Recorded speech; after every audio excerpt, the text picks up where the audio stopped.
The diplomatic vessel UES Hawking dropped out of hyperspace at the edge of the Orion Nebula, its hull gleaming under the light of newly born stars. Captain Elena Martinez stood on the bridge, her dark eyes fixed on the swirling colors ahead. Humanity's first diplomatic mission beyond the Sol neighborhood carried the hopes of billions. The ship's quantum arrays had detected signatures of advanced civilization 3 months ago, and after careful consideration, the United Earth government had decided it was time to reach out. Final diagnostics on the Universal Translator, Dr. Chen. Martinez called out, her voice steady despite the historic weight of the moment. The linguistics expert didn't look up from his console, his fingers dancing across holographic displays as he fine-tuned algorithms that had taken decades to develop. Green across the board, Captain. Though I still say we should have waited for the Mark VI update next month. Martinez allowed herself a small smile. Humanity's been waiting for first contact since we first looked up at the stars, Doctor. I don't think we need to delay for a software patch. The bridge crew's nervous laughter died as new contacts appeared on their sensors. The crystalline ships emerged from the nebula's gases like sharks through waves, their angular forms refracting starlight in ways that made depth perception impossible. They arranged themselves in a perfect hexagonal pattern, each vessel exactly 1,000 kilometers from its neighbors. Beautiful, Martinez breathed. Commence first contact protocols. Let's show them humanity comes in peace. The message they had prepared was elegant in its simplicity, mathematical sequences proving intelligence, followed by images of human achievement and cooperation. They broadcast it on all frequencies, confident that any spacefaring race would recognize an attempt at communication. The response came 17 seconds later, not in mathematics or images, but in the screech of tearing metal as invisible energy beams sliced through New Gibraltar's orbital defense platforms 2 light-years away. The crystalline collective had been watching humanity's expansion for months, analyzing their every move. To them, the diplomatic mission wasn't a gesture of peace. It was proof that humans were too weak to protect their territory. Multiple distress calls from New Gibraltar Colony. Lieutenant Park's voice cracked as data streamed across his screen. They're hitting civilian targets. Martinez's training took over. Send the evacuation order. All ships in the sector are to assist. And get me Fleet Admiral Rodriguez on quantum comm. The next 6 hours became a lesson in humanity's greatest strength, our ability to adapt and learn even in crisis. As civilian ships streamed from New Gibraltar, each captain followed the emergency protocols to the letter. But those protocols had been quietly modified the moment the attack began. Every transport's sensors were configured to gather tactical data on the crystalline ship's formations and weapon signatures. Even in retreat, humanity was preparing to fight back. Fleet Admiral Rodriguez stood on the bridge of the UES Thermopylae, watching the evacuation feeds. The alien ships moved with mathematical precision, never deviating from their geometric patterns, even when it would have let them catch more civilian vessels. Her artificial eye zoomed in on their formations, its tactical computer noting how each ship maintained exact distances from its neighbors regardless of combat efficiency. "They're perfect," she murmured, a predatory smile crossing her weathered face. "Too perfect." Lieutenant Commander Okafor looked up from her station. "Sir, they fight like machines, Commander. Every move calculated, every formation optimized according to pure mathematics." Rodriguez's organic eye gleamed. But war isn't mathematics. War is chaos and adaptation, blood and intuition. These crystals think they're superior because they've achieved perfect order in battle. She turned to face her crew, veterans all, who had survived humanity's own bloody path to the stars. They've never faced an enemy who thrives on disorder, who learns and adapts with every defeat, who turns apparent weakness into strength. She clenched her fist. Humanity is about to teach them that perfect order shatters far more easily than tempered chaos. The war for the Orion Nebula was about to begin, and the Crystalline Collective was about to learn why no alien army could match humanity's military strategy. Colonel Sarah Chen stood before the Joint Chiefs of Staff, her holographic presentation showing the aftermath of New Gibraltar. 3 weeks had passed since first contact, and humanity's initial counterattacks had failed spectacularly against the Crystalline Collective's superior technology. "With all due respect," she said, pointing to the tactical overlay, "we're fighting the wrong war." Admiral Rodriguez leaned forward, her artificial eye whirring as it focused. "Explain." "We're trying to match their strength with strength, but look at their battle formations." Chen gestured, and the hologram shifted to show the perfect geometric patterns of crystal ships. "They're using the same tactics they've probably used for thousands of years. No variation, no adaptation." She pulled up historical footage from Earth's military history: the Maginot Line, the Spanish Armada, the Persian Immortals. Every invincible force in human history fell because they couldn't adapt when someone changed the rules of engagement. The room was silent as Chen outlined her plan. It seemed like madness at first, deliberately sending damaged ships into battle, appearing vulnerable, acting defeated. The Joint Chiefs exchanged skeptical glances until Rodriguez's laugh cut through the tension. "Operation Ghost Fleet," the Admiral declared. "Make it happen." 3 days later, Lieutenant James O'Malley sat in the cockpit of the UES Jakarta, one of 50 ships chosen for the first wave. His vessel looked like it had barely survived a battle. Hull plates missing, reactor core apparently leaking radiation. In truth, the ship housed humanity's newest weapon, a quantum warhead designed to create localized singularities. "Ghost Fleet, maintain formation," O'Malley transmitted, his voice crackling with artificial interference. "Remember, we're supposed to look scared." The human ships limped through space like wounded animals, bleeding atmosphere and radiation.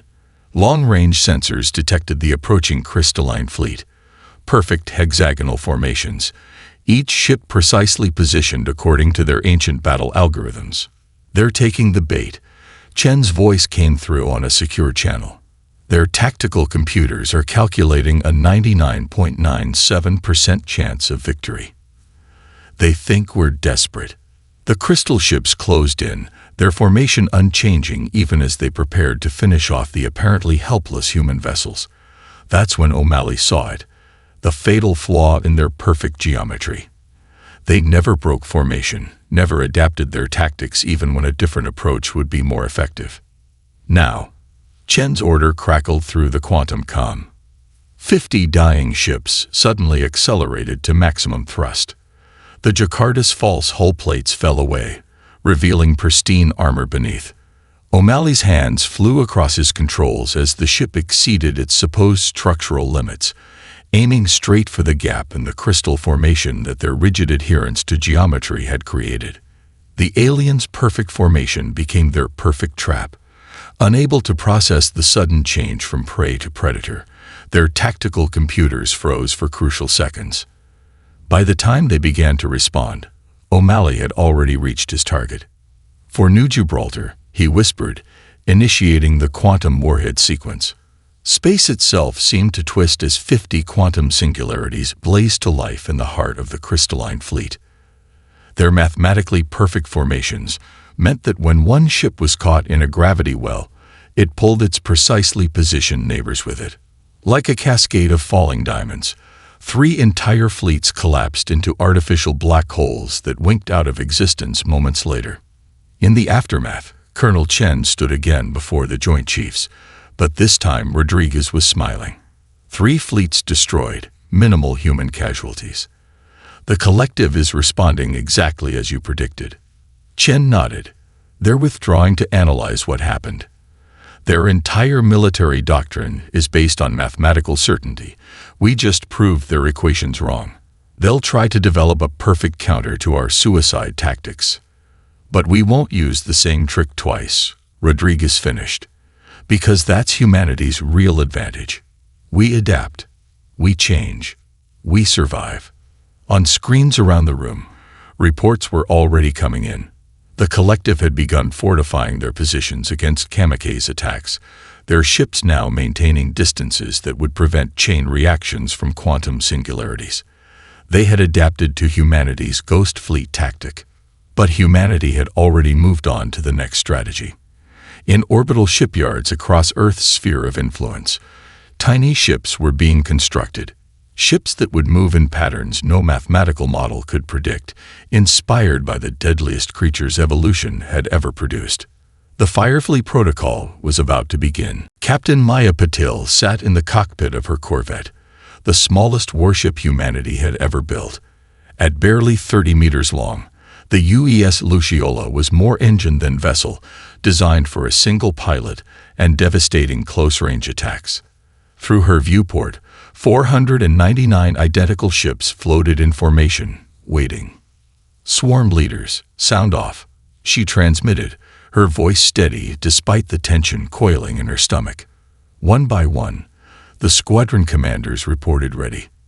They'd trained for months in virtual reality, perfecting maneuvers that their own tactical computers had initially declared impossible. The Alpha Centauri system stretched before them, its binary stars casting double shadows across their hulls. Somewhere ahead, the largest crystalline fleet ever assembled waited in their perfect geometric patterns, confident in their superior firepower and synchronized tactics. "Remember," Patel broadcast to all ships, "we're not fighting their formations. We're fighting their assumptions. Initiate Firefly Protocol on my mark." The sensor officer's voice crackled through the quantum comm. "Crystal fleet detected. 500 capital ships, standard hexagonal deployment."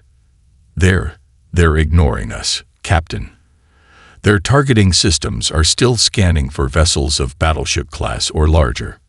Patel allowed herself a grim smile, because their tactical doctrine says no civilized species would deploy ships this small for capital combat. "Swarm leaders, activate your biomimetic programs. Time to show them how Earth's smallest creatures fight." 500 corvettes suddenly burst into motion, their engines pulsing in patterns derived from Earth's insect swarms. They moved like fireflies on a summer night, each ship's trajectory influenced by, but never perfectly mimicking its neighbors. The result was organic, unpredictable, beautiful, and completely impossible for the collective's targeting computers to solve. The first salvos from the crystal ships passed harmlessly through the spaces where their algorithms predicted the corvettes should be. The smaller human vessels were already elsewhere, their paths following mathematical chaos theories that Chen's team had adapted from studies of mosquito swarm behavior. "They're launching fighters," someone reported. "Standard intercept pattern." The words cut off in amazement as the human swarm shifted. Where there had been 500 individual ships, there now appeared to be one massive vessel, then 3 smaller groups, then a scattered cloud of targets. The corvettes were manipulating their energy signatures and relative positions to create phantom readings on the collective sensors. "Closing to attack range," Patil announced. "Remember your training. Don't think like a pilot. Think like a firefly dancing for a mate. Think like a mosquito hunting in the dark." The first crystal dreadnought died without ever landing a hit on the human ships. Patil's corvettes danced through its energy screen harmonics, their quantum-tipped lances finding gaps in defenses calibrated to stop capital ship weapons. Like antibodies swarming a virus, they overwhelmed the massive vessel's point defense systems through sheer unpredictability. The collective's response was devastating and useless. Their ships fired synchronized broadsides that would have annihilated traditional human fleets. But the corvettes flowed around the energy beams like water around stones, their swarm intelligence algorithms constantly adapting, learning, evolving. "They're trying to predict our pattern," Patil's tactical officer reported with a note of glee. "Their computers are burning out trying to calculate solutions for our movements." A second crystalline dreadnought died, then a third. The perfect formation began to break for the first time in the collective's history as individual ships tried to target the impossibly agile human vessels. But that only made them more vulnerable. "This is what they don't understand," Patil transmitted to her pilots as they pressed their advantage. Nature doesn't follow perfect geometry. Life isn't about unbreakable formations. It's about adaptation, about finding the gaps, about turning weakness into strength. Above Alpha Centauri, the dance of the fireflies continued. Crystal ships built to engage capital vessels found themselves swarmed by opponents too small to effectively target. Weapons designed to crack planetary crusts proved useless against ships that moved like insects evading a swatter. The greatest battle fleet the collective had ever assembled was about to learn that in nature, sometimes the smallest creatures were the deadliest. And humanity had learned our lessons from every living thing on Earth, from the humblest firefly to the most tenacious survivor. Victory wasn't about size or strength. It was about the willingness to adapt, to change, to become what your enemy least expects. And humanity had only begun to show the galaxy how well we could dance. Commander Diana Osei stood her ground before the assembled war council, her dark fingers dancing across the holographic display. In the 3 months since the Battle of Alpha Centauri, the collective had been adapting. Slowly, painfully, but adapting nonetheless. Their ships now generated random energy patterns to confuse the firefly swarms. They'd learned, at terrible cost, that predictability meant death. Not just mining ships, Admiral. Look at what they carry. Osei expanded the hologram, showing the specialized equipment aboard each vessel. Gravitational tethers, originally designed to stabilize asteroids during mineral extraction. But with some modifications. The room fell silent as understanding dawned. Colonel Chen, promoted after the success of the Firefly Protocol, was the first to smile. They're expecting another swarm attack, or perhaps another ghost fleet. But this is something entirely new. The plan took shape over the next week. 50 mining ships, their civilian transponders broadcasting genuine distress calls, were scattered throughout the Proxima Centauri system. Each carried a modified gravitic tether, capable of generating localized distortions in spacetime. Alone, each field was barely strong enough to deflect light. But together, like a spider spinning its web, Osei explained to her crew aboard the UES Arachne, each strand seems fragile. But the web itself, she let the thought hang as they watched the collective's main fleet approach their position. The crystal ships moved with newfound caution, their formation looser than their old rigid patterns, but still maintaining mathematical precision. They'd learned to fear humanity's unconventional tactics, but they hadn't learned enough. They're following our retreat exactly as predicted. Chen's voice came through the quantum comm. Their tactical computers calculate a 98.2% chance of victory if they press their advantage now. Osei watched her display as human forces executed a fighting retreat deeper into the system. Every apparent panic-driven course correction, every seemingly desperate evasive maneuver, had been calculated weeks in advance. The mining ships drifted in their carefully plotted positions, looking like abandoned wreckage to the collective's scans. They're seeing what they expect to see, Osei transmitted.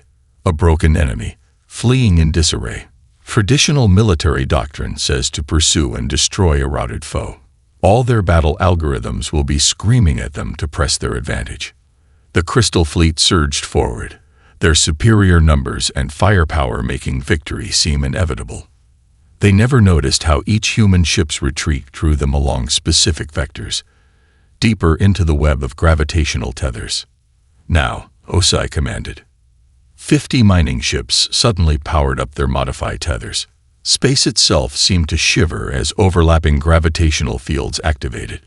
Each field alone was negligible, but combined, they created a three-dimensional web of warped spacetime that turned the Crystal Fleet's perfect formation against itself.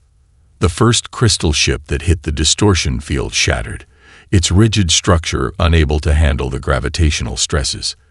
But the destruction cascaded. Their mathematically precise spacing meant that as each ship broke apart, its fragments were pulled along the gravitational web into other vessels. The very formation that had made them invincible for millennia now ensured their destruction. Like a row of dominoes, Chen observed, watching the cascade of destruction.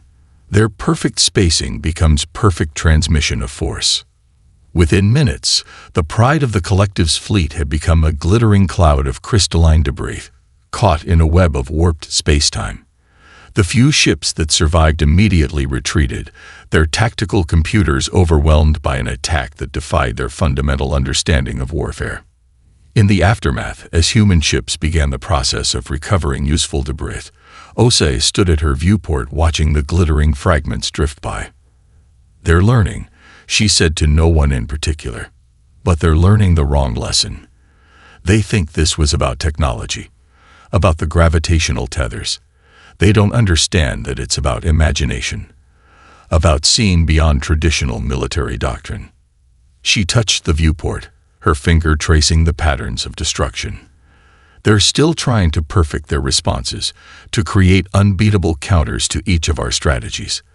But humanity's strength isn't in any single tactic.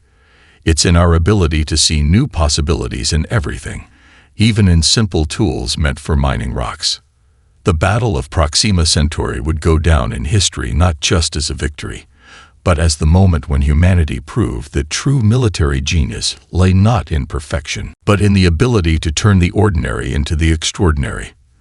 The collective would adapt again, but humanity would always be one step ahead, thinking in ways their crystalline minds couldn't comprehend. Dr. Yuki Tanaka stood before the quantum communications array, her hands steadied despite the weight of the moment. As the lead synapsychologist on Project Echo, she had spent months studying the fragments of collective communications intercepted after their defeats. What she found had changed everything. "They're not just communicating," she explained to the gathered military leadership. "They're experiencing collective trauma. Each defeat doesn't just destroy their ships, it fractures their understanding of reality." The holographic display showed intercepted crystalline data streams, translated into human comprehensible format. The patterns pulsed with what Tanaka had identified as fear, not of death, but of chaos itself. For 10,000 years, they'd believed in the perfection of their military doctrine. Now, for the first time, they're facing an enemy that makes them question everything they know. She paused, allowing that to sink in. "And that's our greatest weapon." Colonel Chen, fresh from the victory at Proxima Centauri, leaned forward. "You're suggesting psychological warfare against a crystalline hive mind. I'm suggesting we show them something they've never seen before. History." Tanaka brought up new images, ancient battles, military victories, defeats that changed the course of human civilization. "They've never lost before meeting us. They don't understand how defeat can lead to evolution." Operation Echo began 3 days later. Human intelligence officers hijacked collective communication frequencies, flooding their network with carefully chosen stories from Earth's military history. The Battle of Thermopylae, where 300 Spartans held off a vastly superior force through tactical genius. The Winter War, where Finnish soldiers on skis defeated Soviet tanks. Vietnamese guerrillas outblasting superpowers. "We're not just showing them defeats," Tanaka explained as she monitored the collective's responses. "We're showing them adaptation, evolution, the power of learning from failure." The effect was immediate and unprecedented. Crystal ships began breaking formation without orders. Individual commanders, their minds filled with human military history, started questioning tactics that had remained unchanged for millennia. Lieutenant Sarah O'Neill, monitoring communications from the UES Thermopylae, was the first to notice the pattern. "They're trying to understand," she reported. "Their tactical computers are attempting to simulate every historical battle we've shown them, trying to find the perfect counter to each strategy." "But that's exactly what they don't understand," Chen replied, watching the data streams. "There is no perfect counter. That's the whole point." The collective's response proved her right. Their next attack formation attempted to simultaneously counter Greek phalanx tactics, Mongol horse archer strategies, and modern guerrilla warfare. The result was a compromised deployment that left them vulnerable to entirely new human innovations. "They're trapped in their own paradigm," Tanaka observed as reports of another Crystal Fleet's defeat came in. They see our history as a catalog of tactical problems to be solved. They can't grasp that our strength comes from the very chaos they're trying to eliminate.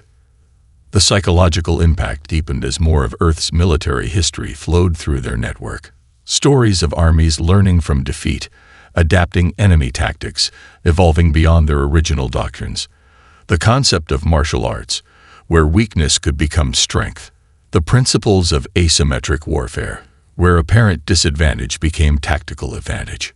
We're not breaking their will to fight, Chen realized, watching the collective's increasingly erratic deployments. We're breaking their understanding of what warfare is. A month into Operation Echo, the first crystal ship surrendered, something unprecedented in their history. Its commander, corrupted by human ideas of tactical flexibility, had concluded that survival and adaptation were more important than maintaining perfect military doctrine. "It's happening," Tanaka whispered, reading the surrender transmission. "They're beginning to think like us. To understand that defeat isn't the end. It's an opportunity to evolve."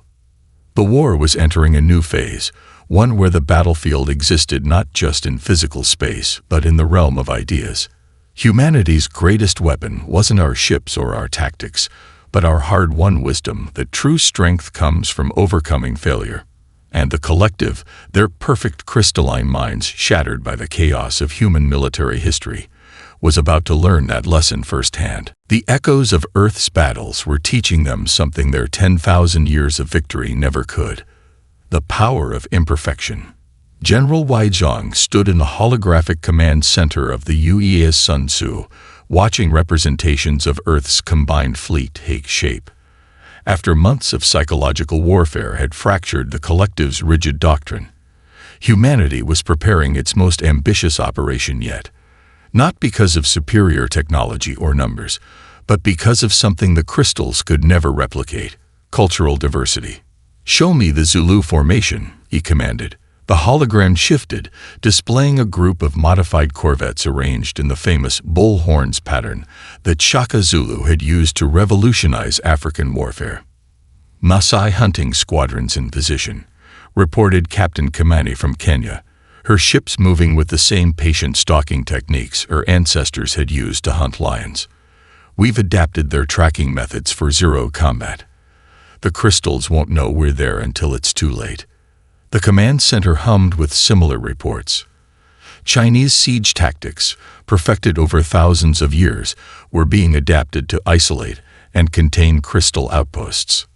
Native American ghost warfare squadrons moved silently through asteroid fields, using centuries-old ambush techniques, translated into three-dimensional space combat. "This is what they could never understand," Zhang said to Colonel Chen, who stood beside him studying the deployments. "They sought perfection in uniformity. We found it in diversity." The hologram updated, showing Inuit scout ships using knowledge passed down through generations of Arctic hunters to track crystal vessels through the interstellar medium. Brazilian ships applied Amazon warfare doctrine, turning dense asteroid fields into deadly ambush zones. Each human culture, Chen observed, developed its military traditions in response to unique challenges. Different environments, different resources, different threats. Now we're applying all of that accumulated wisdom to space warfare. The first phase began with Navajo code talkers, their ancient language adapted into an encryption the collective couldn't break. Aboriginal Australian wayfinding techniques, evolved over 50,000 years, helped plot insurgency corridors through seemingly empty space. "Contact with Crystal Defense Fleet," announced Lieutenant Pottle. "They're attempting to adapt to multiple attack vectors simultaneously." On the tactical display, the crystal ships tried to maintain their mathematical precision while countering dozens of different human combat doctrines. Their formation twisted, trying to present optimal defense against Japanese naval tactics while simultaneously preparing for Mongolian-style mobility warfare. "They're overextending," Zhang noted with satisfaction, "trying to solve every tactical problem at once." Execute Phase 2. Viking Berserker squadrons, crewed by Norwegian special forces, burst from hiding in hollowed-out asteroids. Persian Immortal-class destroyers performed complex flanking maneuvers that would have made Cyrus the Great proud. Greek ships demonstrated why the phalanx formation had dominated ancient warfare, their energy shields overlapping in complex geometric patterns that even the crystals found beautiful. Multiple crystal ships breaking formation, Paddle reported, excitement creeping into her voice. Their tactical computers are experiencing cascade failures trying to process too many different combat doctrines at once. The crystals had finally encountered something their perfect mathematical models couldn't handle: humanity's chaotic, beautiful diversity. Each human culture approached combat differently, saw space differently, fought differently. There was no single counter, no perfect defense against the combined wisdom of 1,000 generations of human warriors. Now they understand, Chen said softly, watching another crystal formation shatter under the combined assault. Humanity isn't strong despite our differences. We're strong because of them. The melting pot offensive continued for 27 hours. When it was over, the collective had lost more ships than in all previous engagements combined. But more importantly, they had lost something else: their belief in the superiority of unified doctrine. In the aftermath, as human ships from 100 nations regrouped and resupplied, General Zhang received a surprising transmission: the Crystal Commander. Its message, translated through multiple cultural filters, requested a dialogue, not about surrender, but about learning. They want to understand, Chen explained, reading the transmission. Not just our tactics, but our cultures, our differences, the very thing they once saw as our greatest weakness. Zhang smiled, remembering ancient wisdom from his homeland. The strongest steel, he quoted, is forged from many different elements. The crystals were about to learn that the same was true of military might. Humanity's greatest strength had always been our ability to take different paths to the same goal, to see through different eyes, to think with different minds. And now, finally, the collective was ready to learn that lesson. Admiral Helena Vasquez stared at the quantum sensor readings, her face illuminated by the holographic display of the massive crystal vessel approaching Earth. The collective's planet killer was unlike anything humanity had ever encountered. A crystalline structure larger than Earth's moon, its faceted surface designed to focus enough energy to crack a planet's crust. They're broadcasting their intention, Lieutenant Commander Jackson reported, his voice tight. Standard collective protocol. A formal announcement of our species' extinction. Vasquez smiled, an expression that would have worried anyone who knew her well. They still don't understand us at all, do they? Patch me through to all commands. Throughout the solar system, on ships and stations, and planetary bases, humans listened as their admiral spoke. The collective expects us to either surrender or mount a desperate last stand. Instead, we're going to give them a symphony. Operation Crescendo is now in effect. The first movement began with seemingly chaotic retreats. Solar observation satellites, reprogrammed with ancient Indian Ocean warfare techniques, began reflecting light in patterns that confused the crystal vessel's sensors.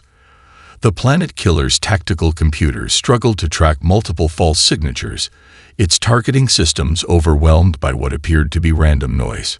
Second movement, Vasquez commanded. Begin the kamikaze waltz. Drone swarms, their programming based on Japanese kamikaze doctrine, merged with modern swarm intelligence, streamed from hidden bases in the asteroid belt. But unlike their World War II inspirations, these drones didn't aim to destroy. Instead, they danced through the crystal vessel's energy fields, their paths creating interference patterns that disrupted its firing solutions. They're adapting, reported Captain Singh from the tactical station, attempting to calculate new firing trajectories. Perfect. Third movement, the Amazon Ghost Dance. Resilient special forces, who had spent generations perfecting jungle warfare tactics, had adapted their expertise to zero-gravity combat. Their ships, painted with metamaterial camouflage, slipped through the planet killer's defensive screen using paths that mimicked the flow of water through rainforest canopies. The crystal vessel's surface began to pulse with energy as it prepared to fire. But its targeting computers were now facing an impossible task, trying to track opponents using combat doctrines evolved from every environment Earth had ever produced. Fourth movement, Vask is announced. The Viking Farewell.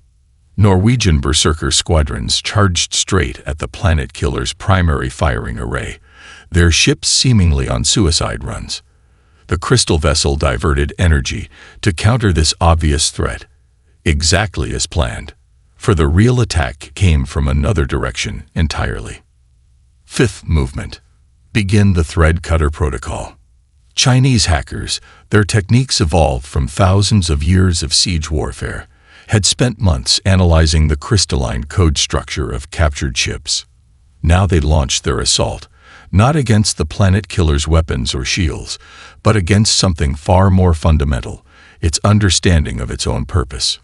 The massive vessel shuddered as conflicting commands tore through its neural networks. Indian cyberneticists, applying principles from ancient Sanskrit mathematical treatises, created feedback loops in its crystalline consciousness. Arabic algorithms, descended from the scholars who had invented algebra, rewrote its targeting priorities. They're attempting to purge the foreign code, Jackson reported, but they can't distinguish it from their own protocols anymore. We're not just corrupting their systems, we're making them question their own programming. The planet killer's surface blazed with energy as it attempted to fire, but its targeting was corrupted, its purpose confused, its very nature in doubt. The beam that should have cracked Earth's crust instead lashed out at empty space. Final movement. Vasquez commanded softly. The Earth Mother's Lullaby. From hidden positions throughout the solar system, ships of every nation launched their attacks. Not with weapons of destruction, but with waves of focused energy tuned to the exact resonant frequency of crystalline structures. The planet killer began to sing, its vast crystalline form vibrating with harmonics discovered by Aboriginal Australian scientists studying the songs of their ancient lands. Their core consciousness is fragmenting, Singh reported with awe. The harmonics are making them experience something they've never encountered before, doubt about their own perfection.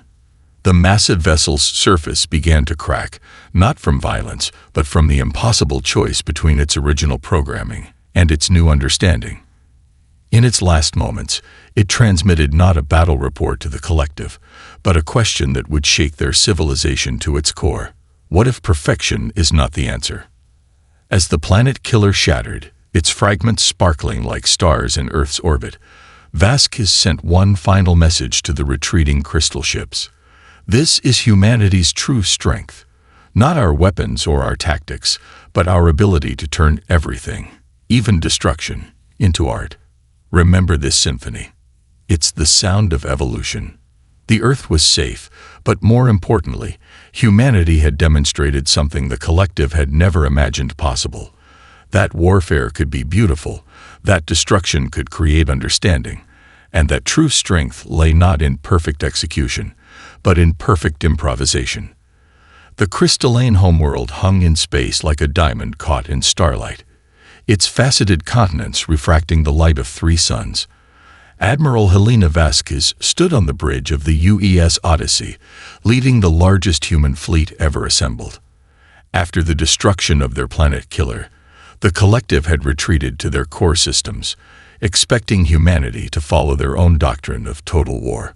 All ships in position, Colonel Chen reported, her hologram flickering beside Vasquez.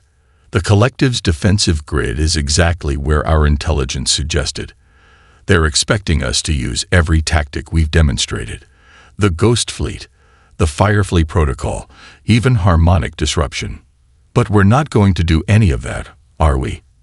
Vask smiled, touching the control panel. Open a channel to their central command. All frequencies, all languages we've decoded. The message she sent was simple, but it shattered 10,000 years of military doctrine more effectively than any weapon. We offer evacuation assistance for your civilian clusters.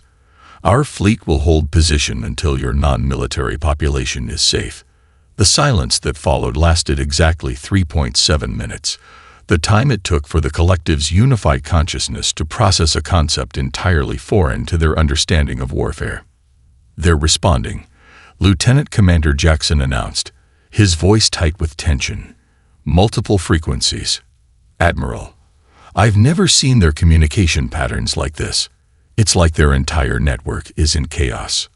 The crystal receivers came alive with a cacophony of questions, each one reflecting the collective struggle to comprehend humanity's offer.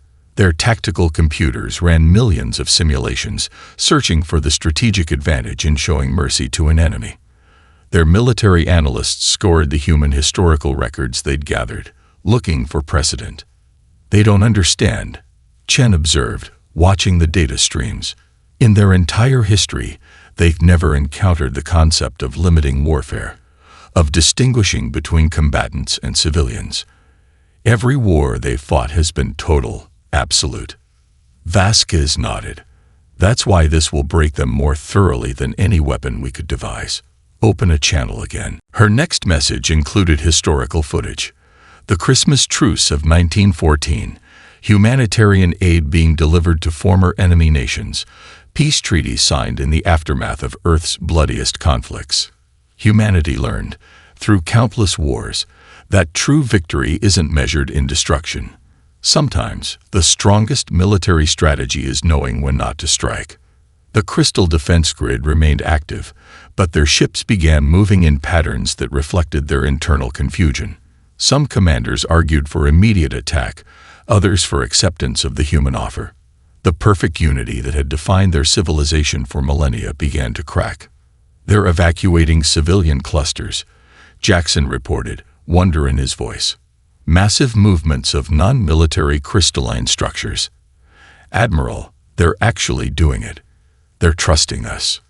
The evacuation took 27 hours. Human ships held their position, weapons powered down, as countless crystal transports carried civilian structures to safety. Each passing hour seemed to fragment the collective's military doctrine further, forcing them to confront a form of warfare they had never imagined, one where victory didn't require the enemy's destruction.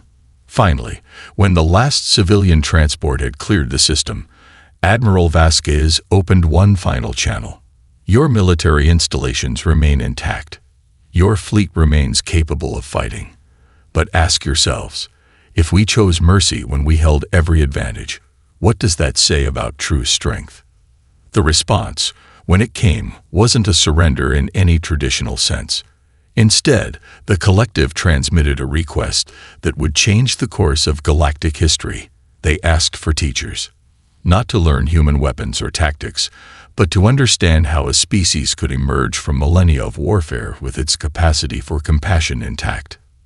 This, Vasquez said to her crew, watching the crystal ships power down their weapons, is why no alien army can match humanity's military strategy. We didn't just master the art of war. We mastered the art of peace. The war ended not with a treaty or a surrender, but with an exchange of knowledge. Crystal scholars began studying human history not to learn about warfare, but to understand how conflict could lead to cooperation, how enemies could become allies, and how mercy could be the strongest weapon of all. In the end, humanity's greatest victory wasn't destroying the collective's capacity to fight. It was teaching them why sometimes the choice not to fight was the most powerful strategy of all.